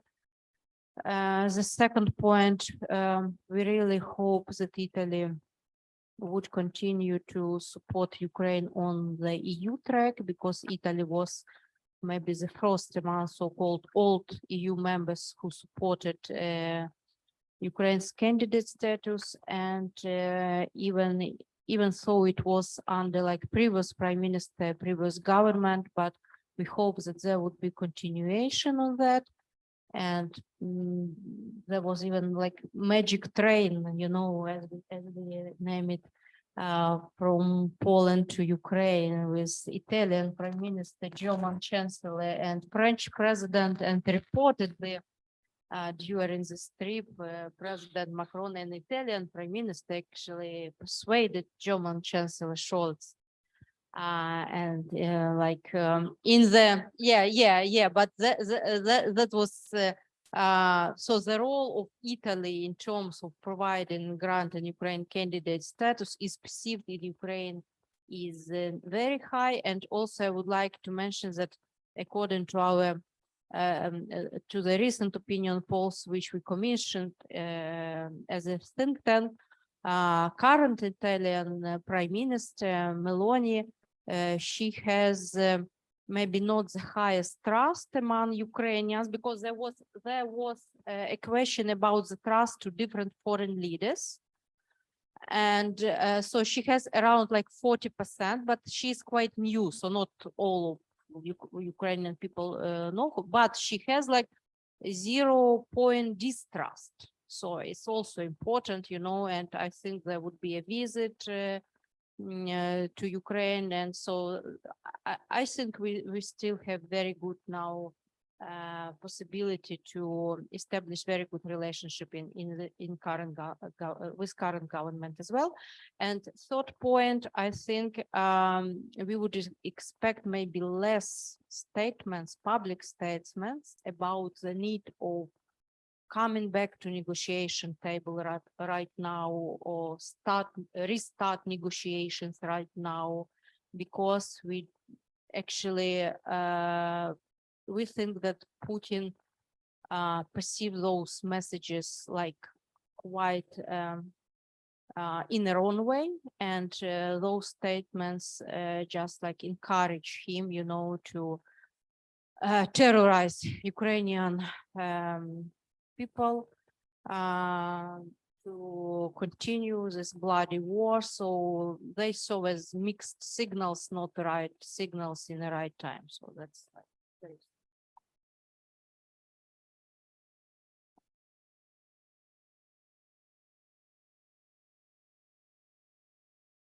special tribunal and justice that should of course be in place.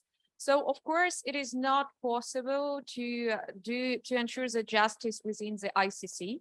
First of all, as you mentioned, it is Russia's close ties with UN. Let's put it like this, because well, it's not only its seat in the main body of the UN. A lot of Russian people within the UN system that will go beyond all the ways to ensure that it will not work. It is also not possible because neither Ukraine nor Russia signed Rome Statute. So there is no way to ensure it. Yes, but I don't think that Russia will take this step. Let's put it like this. Yes, but there are three other ways to make it. So first of all, it's under General Assembly of the UN. But first of all, it creates like special precedent. And of course, it is a fear for the further steps within these kind of processes. And it will also require the involvement of any like UN countries that would like to be a part of it, which can take, well, you know, there are so many countries in the world that it can take too much time. The second way to do it is like establish a special tribunal within like international organizations like EU Parliament, something like this. It is broadly discussed, but of course have some significant disadvantages as well. And the third part is to make like international coalition for this. Again, like Ukraine in close discussions, for instance, with the UK, of course, we understand that the EU will like wants to be a part of it because like the corresponding document was previously adopted by EU Parliament, but still you need like more actors within this. So to be honest, like there is no final decisions which of these three like models will be the most like needed to Ukraine. The second one within the EU Parliament or the international one, but the third one seems like the most likely to be in place. Again, like it was in Balkans or in any other country, we understand that it will take time, but also we have seen how it was done through the ICC. So I don't think that even if we are trying to do it through the ICC, it will not be, it will be as much time consuming as through the other models. So we don't know quite much. Thank you. I will add a few words about responsibility of all. I didn't have, this question was not addressed directly to me, but I just like to share what kind of discussions we have within the Ukrainian society, and I think these are quite important. Above all, Ukrainians are quite unwilling to let, let's say, countries who did not support Ukraine to participate in the reconstruction model. However, we are told that, look, I mean, we cannot do it on the account one of the partners because we don't have enough money. So even if you want to happen it quick, you'll have to let this, especially the Chinese companies, to participate into the reconstruction. This is something we don't want to accept at this moment, and we think that, of course, it's very, in a way, there's no justice for us if the aggressor doesn't pay the bill, in a way, yeah. But we understand that this is going to be long. The short way, as some say in Ukraine, is that the money which were frozen should be confiscated. The reasons for how difficult is this, Thomas just mentioned. However, one option which is being proposed by Ukraine is that if Russia would be designated as state sponsor of terrorism, then confiscation of money would be much easier.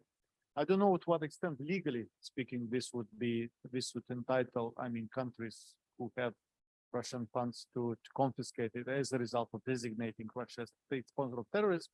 However, I understand the consequences that you basically shut the door and you never talk to Russia again, and then there is the risk of escalation, nuclear, and all the arguments which we keep hearing. So this is kind of the discussion we have in Ukraine, and we understand that at this moment there is no good solution to unfortunately to this problem. So yeah, as my professor used to say, I hope you are still confused, but I hope at a higher level. I mean, after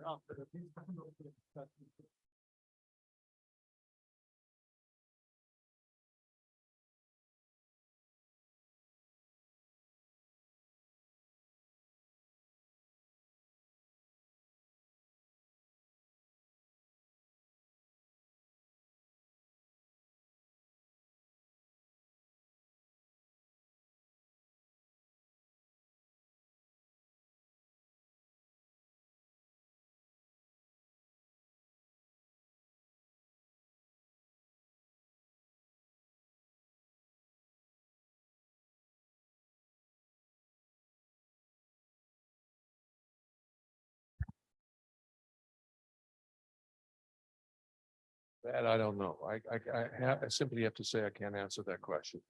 What I can say on the reconstruction side is that the point of the G7 plus system is that we have to be aware that the non-European countries will be interested in Ukraine now in the coming couple of years, but in 10 years' time, they might have, say, Taiwan or say, whatever, some other thing happening. So we have to think about front loading the assistance process to Ukraine on the international level with a big tent now, while Europe will still be there geographically and then as an EU, as the haven for Ukraine toward driving towards. So front loading G7 plus, back loading EU is sort of the thinking that we've developed.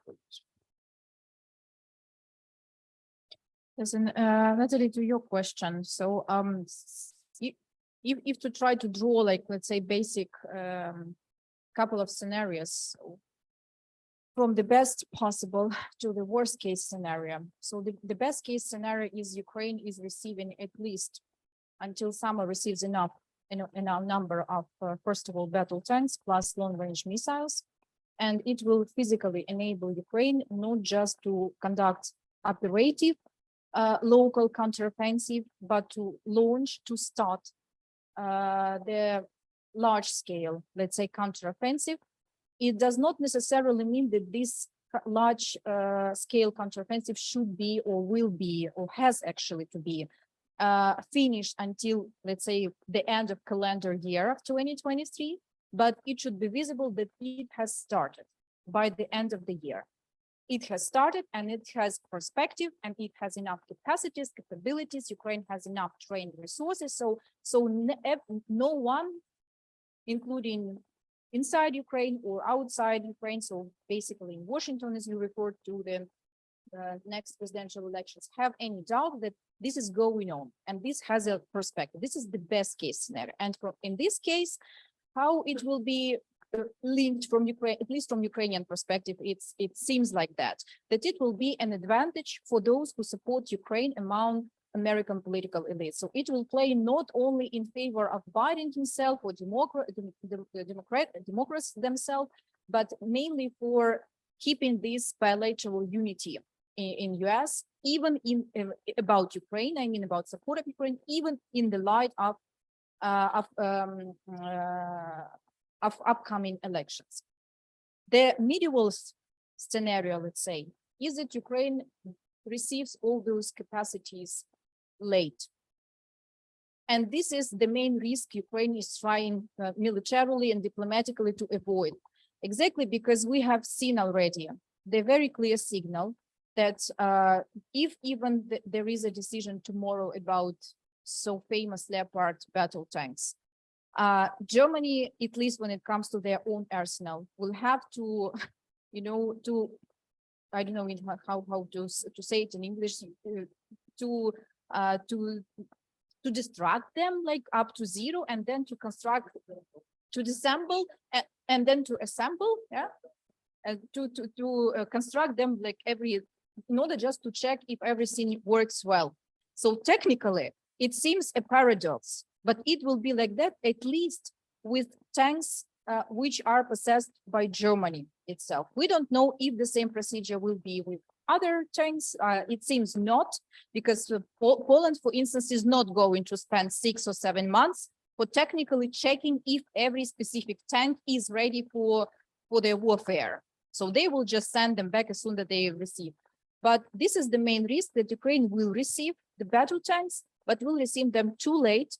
And up to that time, we don't know what will happen, because Russia will try to conduct another assault. It will mean that without enough capacities, Ukraine will be conducting mainly defensive operations rather than counteroffensive.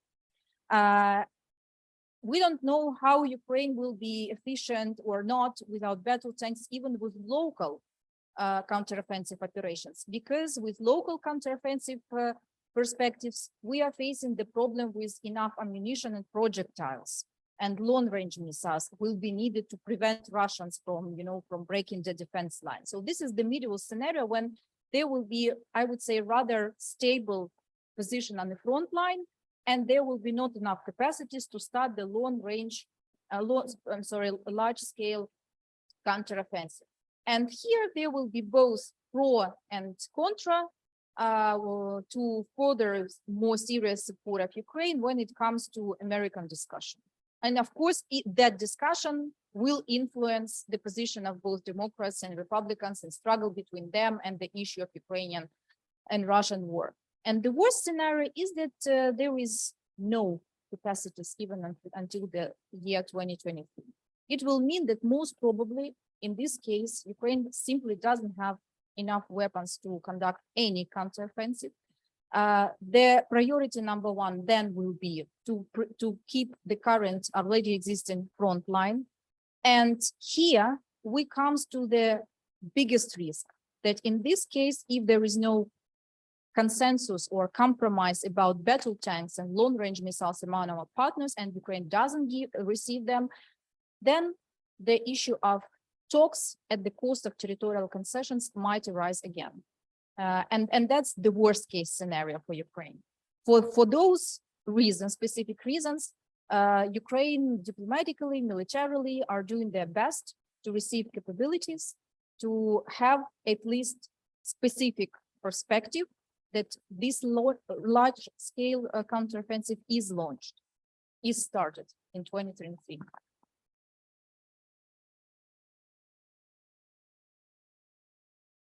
I still, just a quick one.